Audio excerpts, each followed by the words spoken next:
नमस्कार।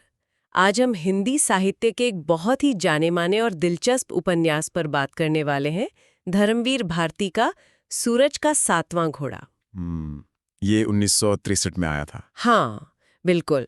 और ये सिर्फ एक उपन्यास नहीं है, मतलब ये अपने आप में कहानी कहने के तरीके पर, उसकी कला पर एक सोच है। सही। कहानी के अंदर कहानी और उसमें यादें, हकीकत, कल्पना, ये सब ऐसे मिले हुए हैं। बिल्कुल, कि पढ़ने वाला सोचता रह जाता है कि भाई सच क्या है और फसाना क्या। हाँ, और हमने भी इस उपन्यास के सार को देखा है, जिसमें किरदारों, कहानी के ढांचे और इसके गहरे मतलबों पर अच्छी जानकारी है।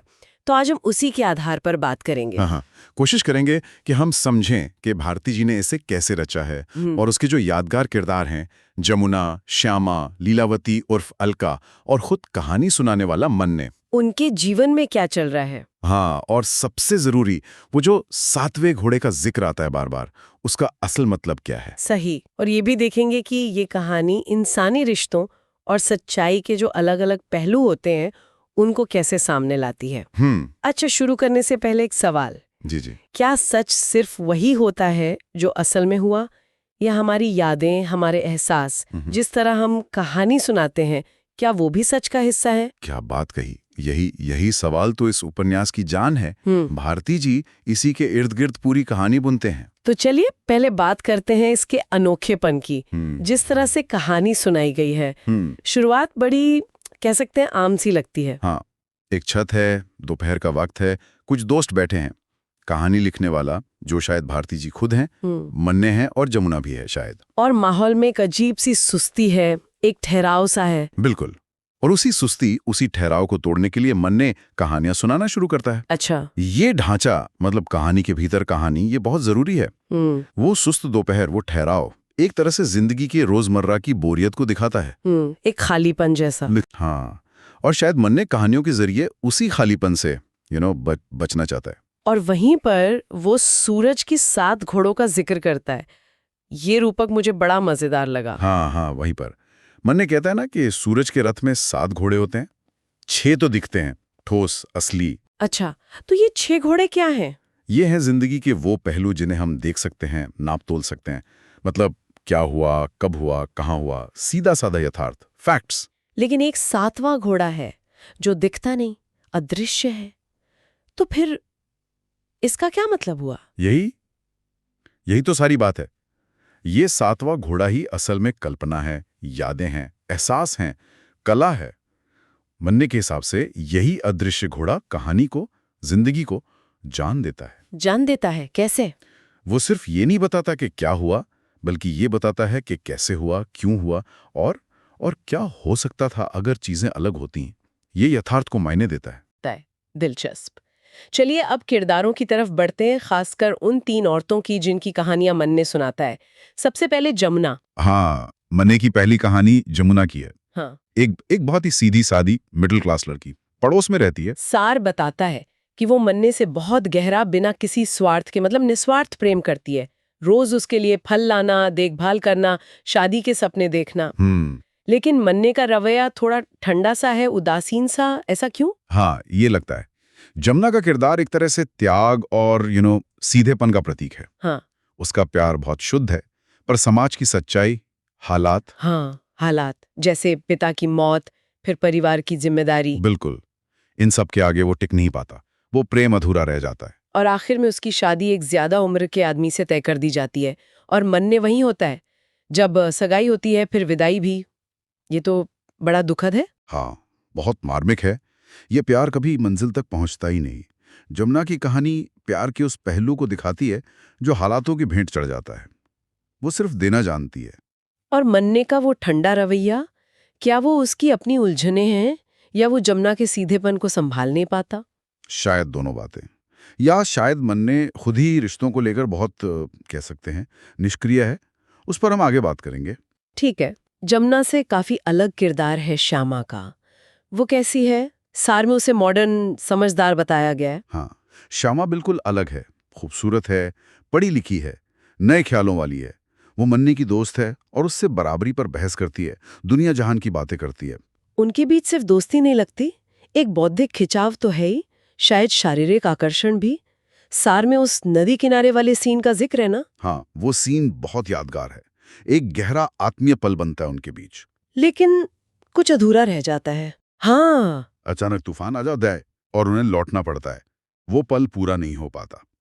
श्यामा का किरदार जिंदगी को लेकर एक बेचैनी दिखाता है, एक आजादी की ख्वाहिश। और इच्छाओं और असलियत के बीच का टकराव भी।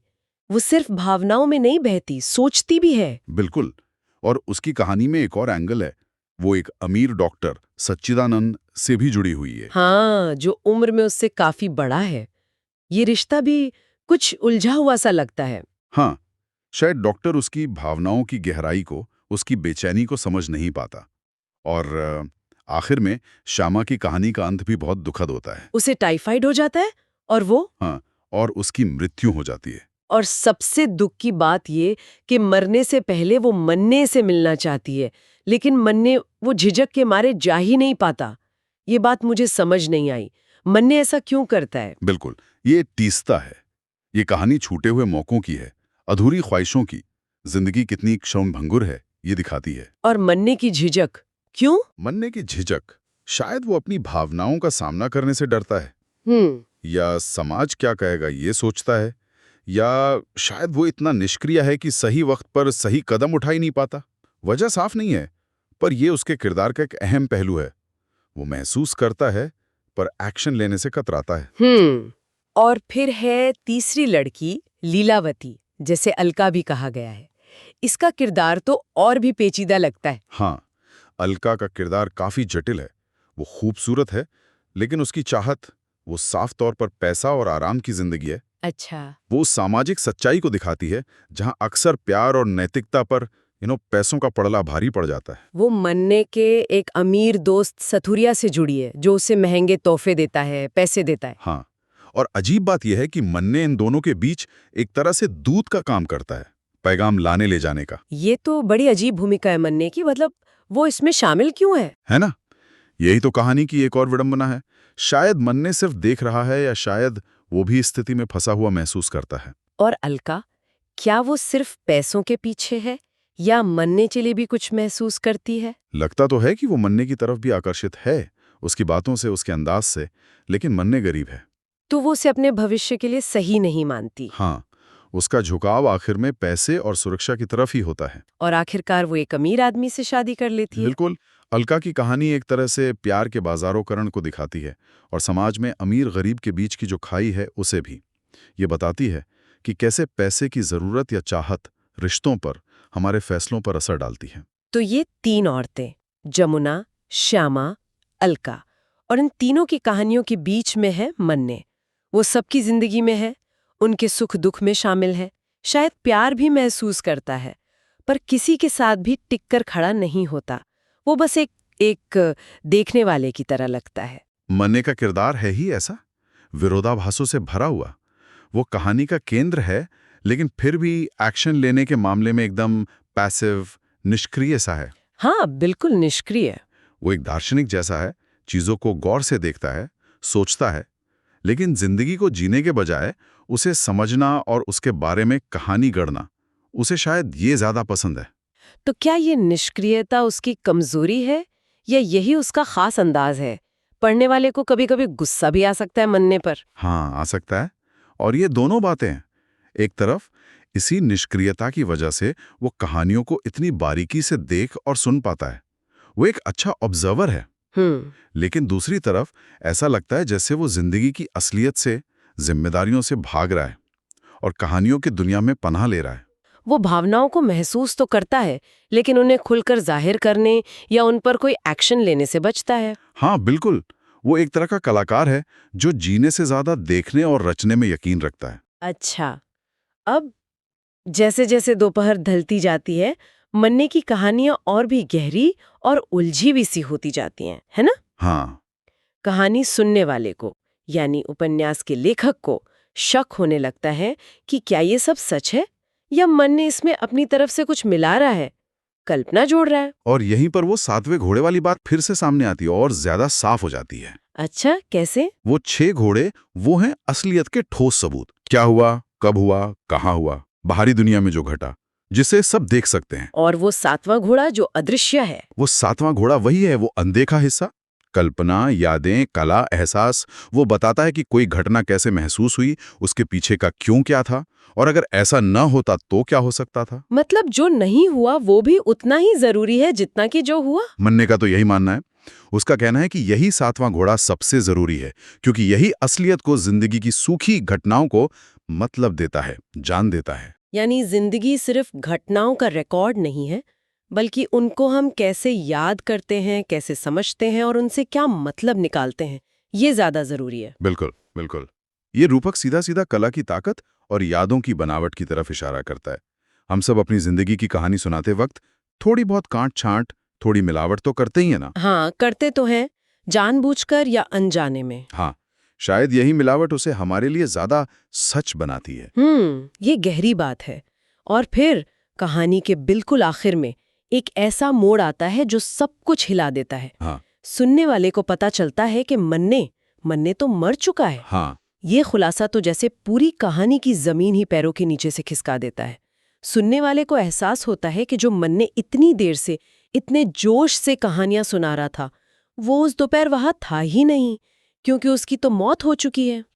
या ये सब सुनने वाले लेखक के दिमाग की उपज थी, उसकी कल्पना। और भारती जी वो इसका कोई सीधा जवाब नहीं देते। वो जानबूझकर इस रहस्य को बनाए रखते हैं।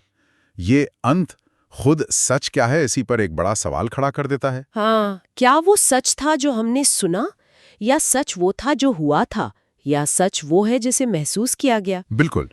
उपन्यास हमें इन्हीं सवालों के साथ छोड़ देता है कि हम खुद सोचें, ये तय करें कि हमारे लिए सच क्या है। तो अगर हम इस पूरी बातचीत को समेटें तो सूरज का सातवां घोड़ा कहानी कहने का एक बिल्कुल नया अनोखा अंदाज दिखाता है। निश्चित रूप से हमने देखा कि कैसे प्यार के अलग अलग रूप, जमुना का वो त्याग वाला निस्वार्थ प्यार, श्यामा का वो अधूरा और बेचैन प्यार, हाँ। और अलका का वो पैसों की तरफ झुका हुआ यथार्थवादी प्यार, ये सब समाज की सच्चाई के साथ टकराते हैं। और मन्ने का किरदार जो होकर भी ना होने जैसा है, और वो सातवें घोड़े का गहरा प्रतीक, सिंबल। हाँ, वो हमें असलियत और कल्पना के रिश्ते पर सोचने को मजबूर करते हैं, और इस बात पर कि सच कितना व्यक्तिपरक होता है, कितना पर्सनल होता है। उपन्यास का निचोड़ शायद यही है कि सच्चाई कोई एक ठोस चीज नहीं है। ये इस पर निर्भर करता है कि कौन देख रहा है, कौन महसूस कर रहा है, और कौन सुना रहा है। धर्मेंद्र भारती शायद यही दिखा रहे हैं कि इंसान का जो अनुभव है, उसका सच वो आखिर में हकीकत और कल्पना के मिलने से ही बनता है। हाँ, और जिंदगी की जो उदासी है, जो कड़वी सच्चाई है, उससे शायद हम कल्पना के उसी सातवें घोड़े के सहारे ही उभर पाते हैं, उसे जी पाते हैं। ये उपन्यास सिर्फ प्यार और जिंदगी की कहानियों का संग्रह नहीं है, बल्कि ये खुद कहानी लिखने की कला क्या है, वो कैसे पैदा होती है, इस पर भी एक गहरी सोच है। सही कहा। ये दिखाता है कि हर कहानीकार, चाहे वो जाने या ना जाने, अपनी यादों को, अपने तजुर्बों को अपने हिसाब से ढालता है। और शायद यही ढालना ही असलियत के सबसे करीब पहुंचने का एक तरीका है, कम से कम इंसानी असलियत के। और अब इस चर्चा के आखिर में सुनने वालों के लिए एक सवाल छोड़ जाते हैं।